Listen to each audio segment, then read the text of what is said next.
Y ahora, hablando de eso, vamos a pasar a los elementos de validez e invalidez en los contratos. Los elementos de validez son aquellos requisitos que la ley establece para que los contratos sean legalmente válidos. Si no se cuenta con ellos, el contrato puede ser inválido y no generar obligación. ¿Cuáles son los elementos de validez? El consentimiento, que como dice aquí en la lámina, es la declaración unilateral de la voluntad. Ya decíamos, la voluntad de contratar. Y el consentimiento tiene dos características, puede ser expreso o puede ser tácito. Ya vamos a ir viendo, ¿no? De qué se trata.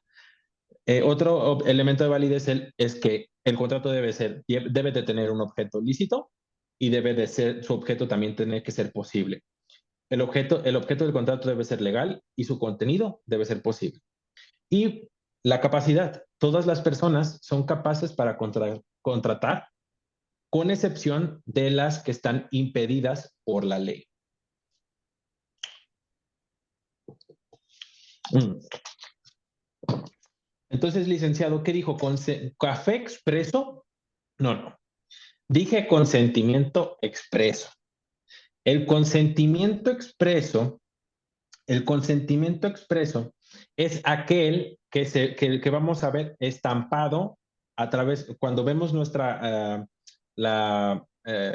¿cómo se dice? Perdón, acá venía.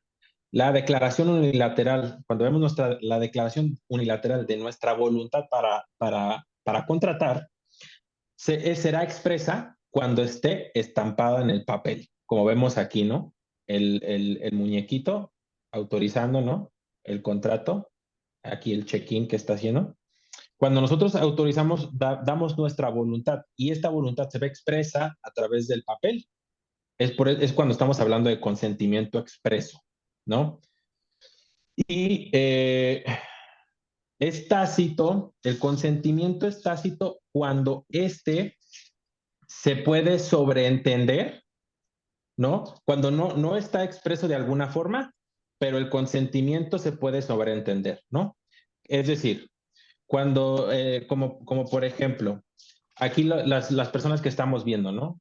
Ambos están como pensando en lo mismo, ¿no? Y al celebrar un contrato, no sé, de suministro, por decir algo, a lo mejor las partes no establecen de forma expresa a través de un papel de qué se trata el contrato, pero a lo mejor ellos de forma de palabra establecen las características de su contrato, ¿no? O bueno, me vas a suministrar tu producto los días 5 de cada mes. Yo te voy a pagar los días 10 de cada mes. Te voy a pagar una cantidad al mes, ¿no? Y todo eso se pacta de palabra. ¿Cómo podemos entender el consentimiento tácito? Bueno, si llegan a tener algún problema, bueno, están los antecedentes, ¿no? Están los antecedentes del contrato. Se pueden sobreentender porque cada mes me depositas tanto, cada mes tú me entregas tu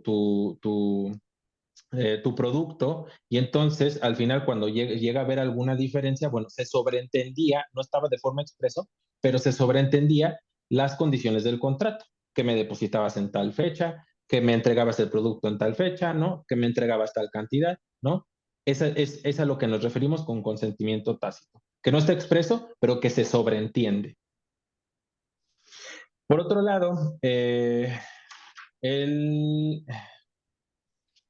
permítanme, el objeto tiene que ser lícito, el objeto tiene que ser lícito y tiene que ser posible. ¿A qué se refiere con estos dos conceptos? Tiene que ser lícito porque tiene que estar dentro del marco de la ley.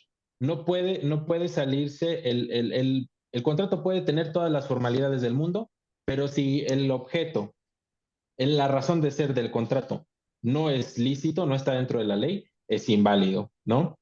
Y por otro lado, tiene que ser posible de acuerdo a la naturaleza también. No podemos contratar cosas imposibles. Por ejemplo, eh, va a ser un ejemplo muy burdo, pero supongamos que un vendedor muy hábil, tú te vas de vacaciones a Italia, ¿no? Que es no, ese es el Arco del Triunfo, perdón, a Francia, tú te vas al Arco del Triunfo, ¿no? Y un vendedor muy hábil te convence de que te va a vender el Arco del Triunfo, ¿no?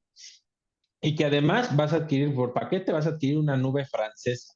Pues este contrato es inválido tanto en lo lícito como en lo naturalmente posible, porque no es posible legítimamente adquirir un bien que es de dominio público y tampoco es naturalmente posible adquirir una nube para nosotros. Es eso a lo que se refiere, ¿no? Que el objeto sea lícito y que sea posible naturalmente. Por otro lado, tenemos que los contratos, la capacidad, ¿no? La capacidad nos habla de que todas las partes, ya lo decíamos, todas las personas son capaces para contratar, todos somos capaces para contratar, con excepción de las personas que indica la ley, que son incapaces para contratar. Por ejemplo, aquí está bien claro el ejemplo. Un adulto es un adulto que puede hacerse cargo, que tiene derechos y que puede ejercerlos, puede ser capaz para contratar con otra persona.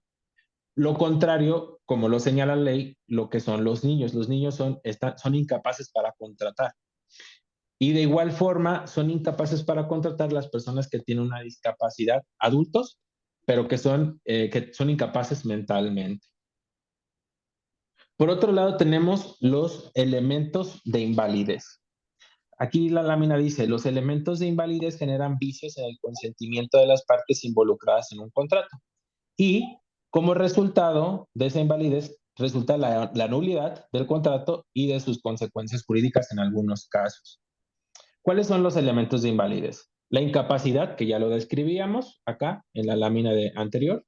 La incapacidad son aquellas personas que no, de acuerdo a la ley, no son capaces para contratar. 2, los vicios del consentimiento. 3, el objeto ilícito. Y 4, la falta de formalidad. Bien, los vicios del consentimiento son, ya explicábamos, ¿no? La incapacidad. Ahora, los vicios del consentimiento. Los vicios del consentimiento, en el consentimiento no es válido que si este es dado a través del error, arrancado con violencia o que sea por mala fe o dolo. Vamos a ver, ¿cómo les explico el error? El error proviene de una creencia equivocada. Por ejemplo, vamos otra vez. Un vendedor, aquí tenemos puros vendedores muy, muy buenos. Un vendedor ambulante del centro o de algún lado que a ti se te ocurra. Un vendedor ambulante de cuadros de pinturas históricas te convence y de puras pinturas históricas de imitación, ¿no? Pero pasa un ambulante, un peatón bien distraído, ¿no? Y te convence de que te está vendiendo la Mona Lisa original, ¿no? Pero él sabe que es una imitación, ¿no? Entonces aquí, y lo convence, ¿no? Y entonces aquí él está abusando, el consentimiento lo está dando a través del error. Es por eso que este contrato sería inválido, tendría un vicio en el consentimiento y podría ser inválido, ¿no? También, por otro lado, la violencia, cuando el consentimiento no es válido, cuando es arrancado con violencia, es cuando, por ejemplo, una persona es obligada a vender su casa, por ejemplo, pero encañonada con una pistola en la cabeza, ¿no? Entonces, más bien, hay un vicio en el consentimiento porque no lo está dando de forma voluntaria, está siendo arrancado con violencia, porque pues, ¿quién no, no? Si te están encañonando con una pistola en la cabeza y fírmale y véndeme, pues ya si no, ¿no? Y por última, la mala fe es cuando se emplea cualquier sugestión o un artificio para inducir a una persona al error, como lo decíamos en el principio, ¿no? Por ejemplo, un médico cirujano que pretende ser contratado en el hospital, en el mejor hospital de la ciudad, ¿no? El Puerta de Hierro, o el que se les ocurra, ¿no?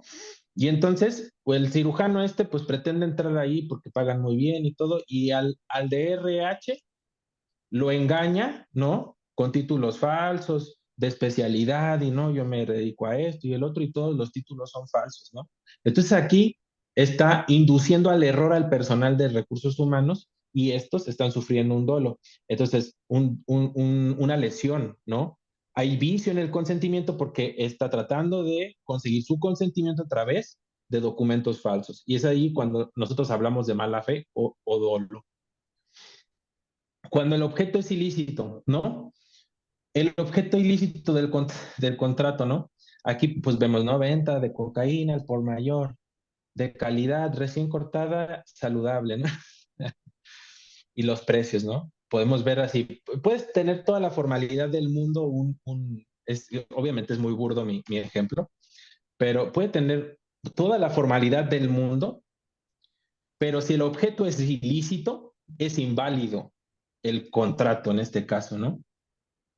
¿Por qué? Porque si bien es cierto, tiene toda la formalidad del mundo, se están violentando normas de salud, de salud y de seguridad pública.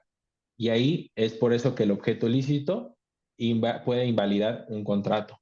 Está muy burdo mi ejemplo, pero es creo que bastante entendible. Y por último, falta de formalidad. Ya lo decíamos, ¿no? Ya lo habíamos visto, pero de igual forma se toca de forma breve aquí. La falta de formalidad. Un contrato puede ser inválido si la ley especifica que para ese contrato se necesita la intervención de un notario.